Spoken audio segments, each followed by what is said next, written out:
Hey, good evening. Kathy Beatty here with Divorce Support Anonymous. Thank you for joining me tonight, Friday night, 9 o'clock, Facebook Live. Every Friday night. It's been almost 4 years now that I've been coming to you on Friday night to give you encouragement, hope, and tools and techniques to get through the trauma of divorce. I have been there. I know where you're at. And my whole purpose is so that you are not alone in dealing with all of the things that you have to deal with in divorce. The initial shock, all of the emotions, the decisions, the legalities, the building your life after divorce, all of those things are components of which I bring to you as we go through our Friday Night Lives. So you saw what the topic was tonight. I'm not sure if that woman in the graphic is the one who is being intimidated or the one who is intimidating.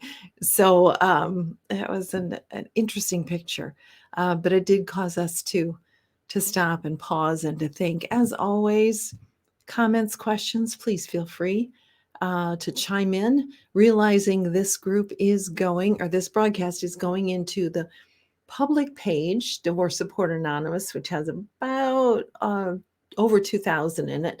And then the private group, which has about 365 in it.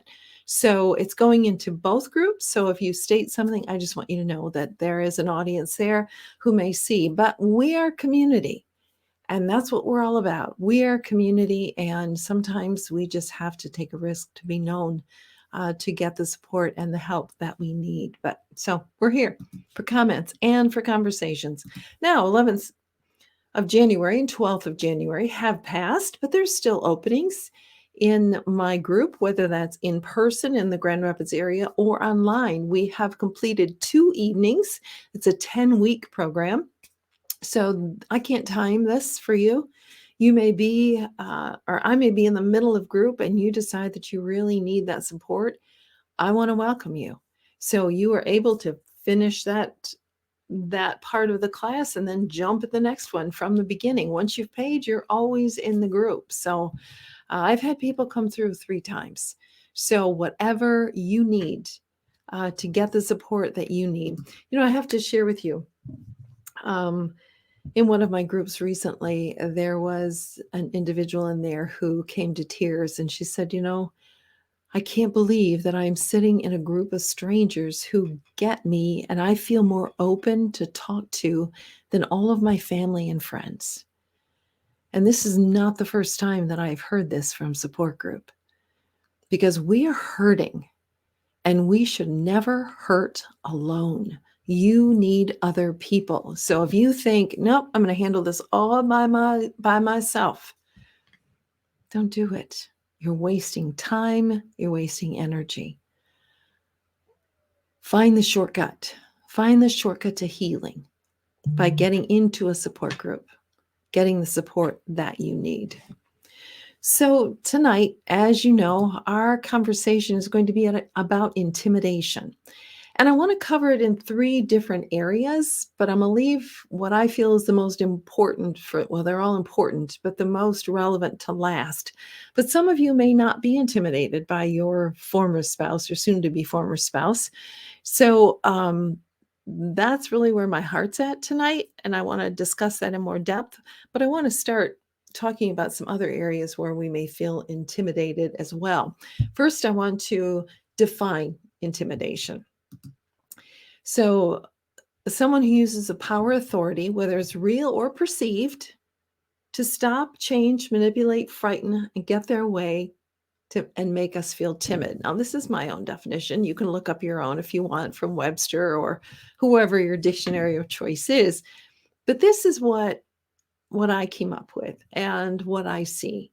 When someone tries to use their place, their platform, their position, their posture to make you feel timid. And interesting that the intimidation, timid is right in the word. So this is my definition. You may have a different one.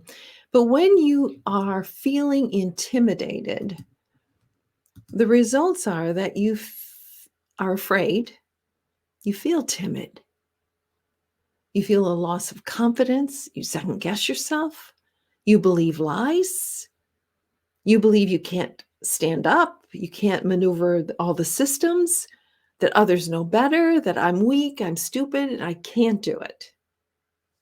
Forgive my mixture of pronouns there, but those are some of the things that we feel when we feel intimidated. And as you're going through the divorce, there are several things that can make you feel intimidated. Number one is the legal system.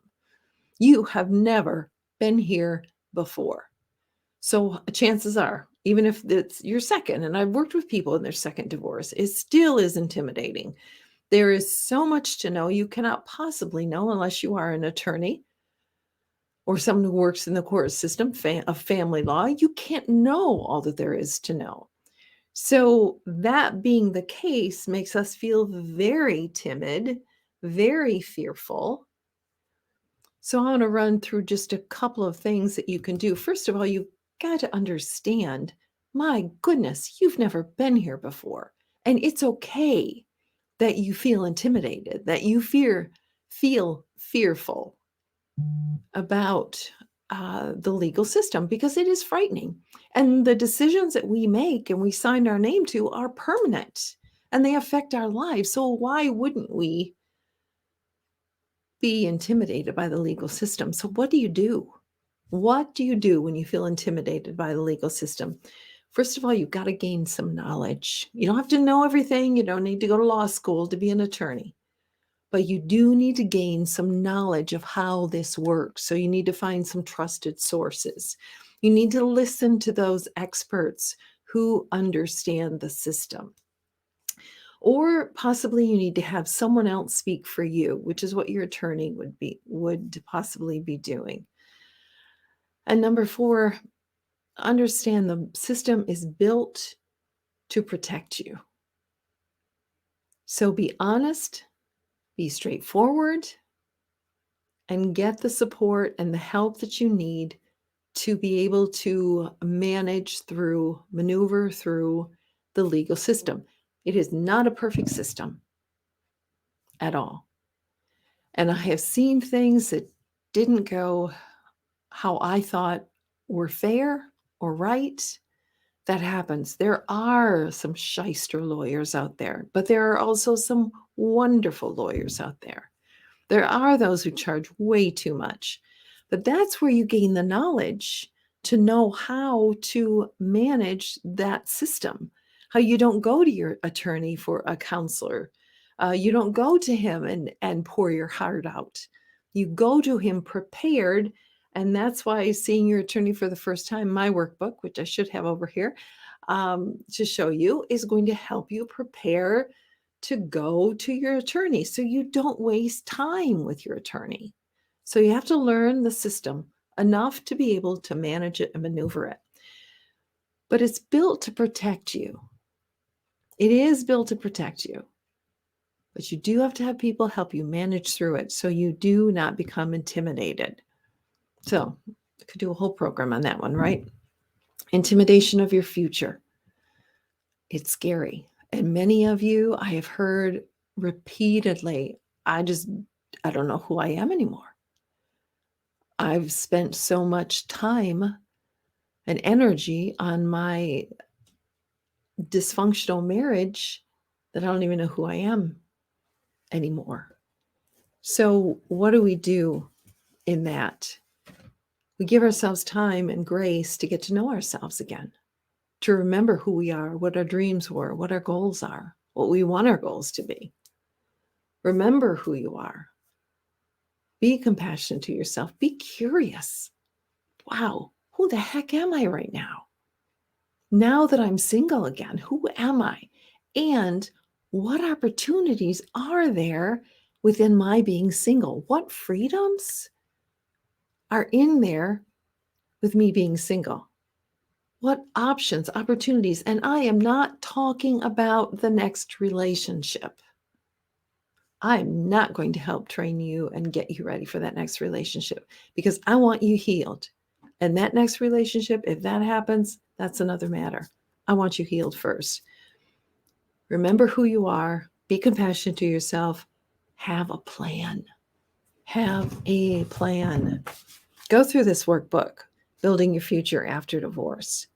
It goes through every area of your life, the network, your finances, your childhood, where you need healing from. This is such a great start after you are through divorce. Available on Amazon, Barnes & Noble, christianbooks.com. It's out there. So easily available. Get a plan. And maybe your plan right now is just surviving, and that's okay. That is a plan, a necessary plan for some of you where you're at right now. Simplify so you can build a future. Okay, so we talked about intimidation, legal system, intimidation for the future. Now I want to talk to you about intimidation of your spouse. Many of you are feeling that. Thank you for the amen out there. Love your comments. So many of you are feeling that intimidation of your spouse. You're feeling that you've had those threats, those unkind things, those powerful statements like you won't get this house and you'll never see the kids, and the list goes on. So when we are feeling intimidation from our spouse, there's a couple of things that I want to ask you to do. First of all, I want you to consider your old responses. I want you to look at your marriage and think, how did I respond within the marriage? What were my old reactions? Did I withdraw? Did I yell? Did I retaliate? Was I passive aggressive? What were those old responses that, quite frankly, your soon-to-be former spouse is going to expect from you when you respond? So consider, what were my old responses? How did I behave in the past when I felt intimidated or I felt threatened? And chances are those are not the ways in which you want to respond in the future. So the question is, how do you want to respond? And you may say, I want to respond in competence. I lost myself so bad. The comment, I'm now really bad. ADHD, I'm better. But it's like you only remember when you're a person with a life and forget that you are the same person. Can't go home. Thank you, Karen, for your thoughts there. Yes, it is a confusing time. a confusing time of where we are and trying to sort through it. But in intimidation, how do you want to respond? And you may say, I want to respond confident. I want to respond unrattled.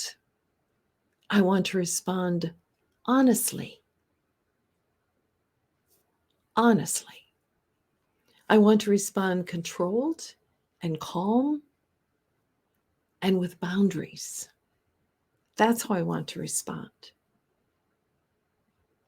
That's how I want to respond. I don't want to go down this spiral anymore, this conversation that goes nowhere and just ends up in tears and screaming and hurt and pain. That's not how I want to respond when I feel intimidated. I want a new way. And God wants us to have a new way. He wants us to speak the truth in love, not in the love that you've had in the past, but in compassion, to stand firm, in confidence. And he says he will be our confidence and not let our foot be snared. That's a verse I should have looked up for tonight, and I didn't. So that's how we want to respond. And that is going to take some mental work, because this is a mental game. All of it. It is an area that we need to have a plan for. And how do we do that? We have to learn some new rules, probably. Because the old world rules that we use, the old responses, probably aren't going to work anymore. We want to be that new creation in Christ that he wants us to be, to live that abundant life. So how do we, when we feel intimidated, how do we respond? There's so much power in a pause. Just to pause and not to respond, to take a deep breath, to engage our frontal cortex, which is the where we reason in the front of our brain. We want to pause. We don't have to respond at the moment. We can postpone and say, this conversation is finished. I will get back with you with a response. And we don't want to allow ourselves to get rolled over. And that's one of the reasons why we don't want to respond quickly. We want to pause, slow down. We want control.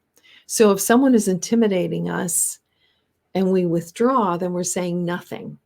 If someone's intimidating us and we go after them to attack, we're not helping ourselves.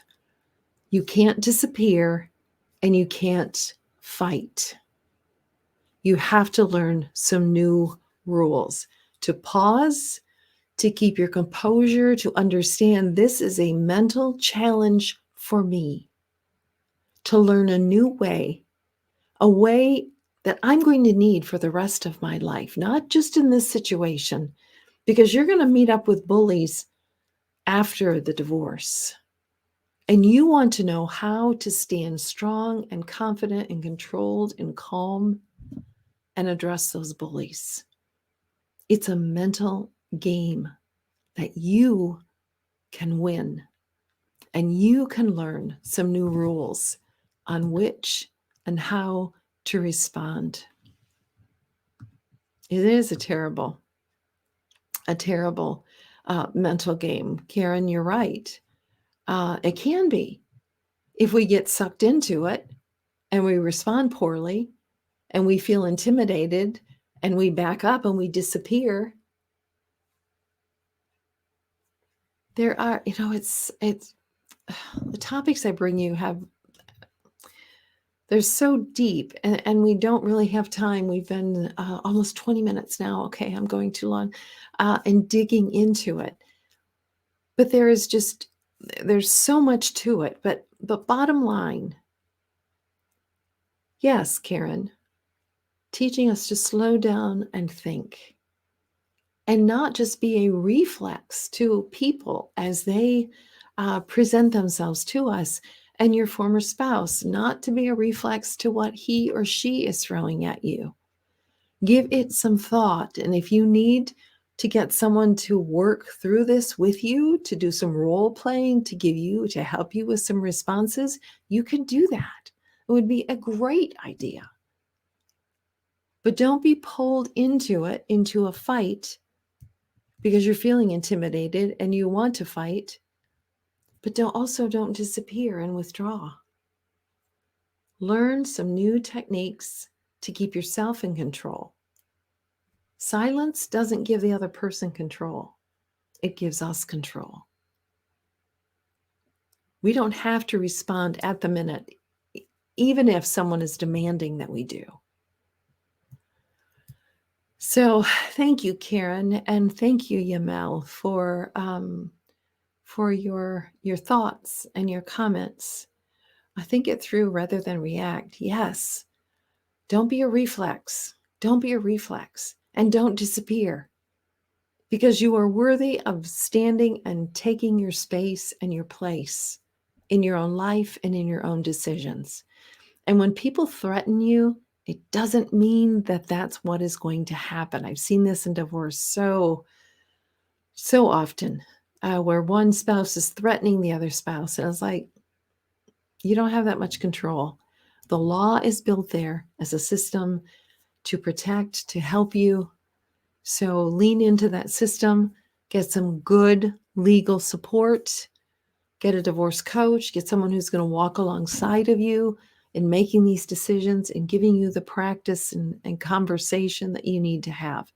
Okay, we've went a lot of directions tonight and we went a little long. So thank you for your patience.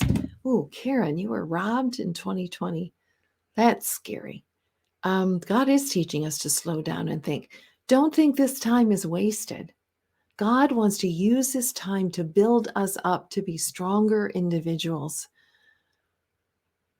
Oh, I hope this has been of help. This is Kathy Beatty. Long is okay. Thanks, Karen. I appreciate that, because I want try to find the sweet spot. Hey, Denise, when a marriage is ending, husband wants to move, but it's delayed and still living in the house. How can you deal without anger? Oh, that's hard.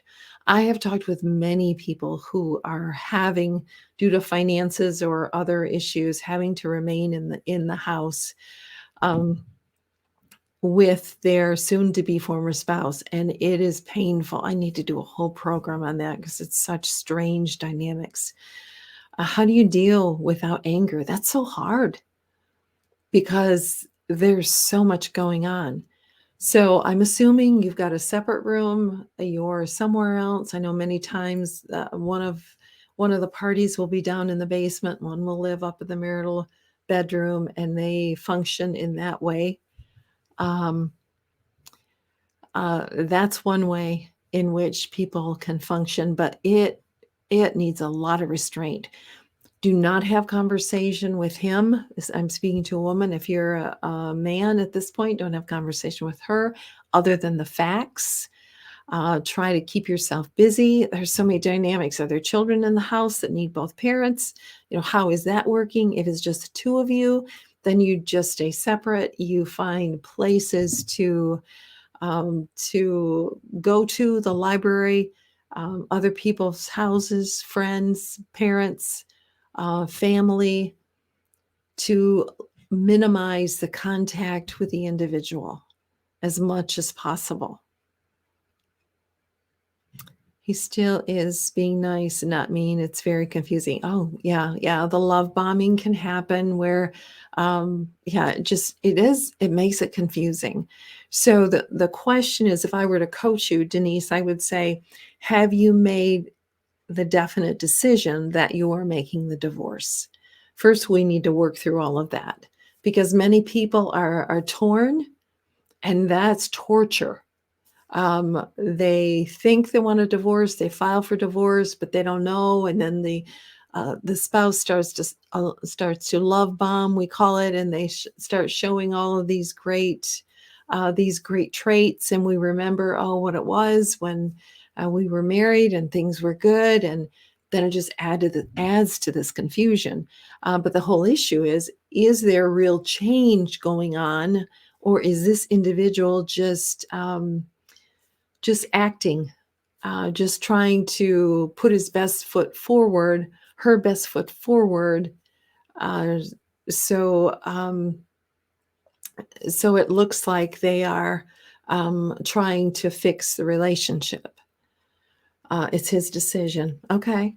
It is his decision. Hey, Michael, nice to see you. Then you are, well, I'm not sure what his plan is in being nice. I mean, that's fabulous. If you have to live together, you want someone to be nice.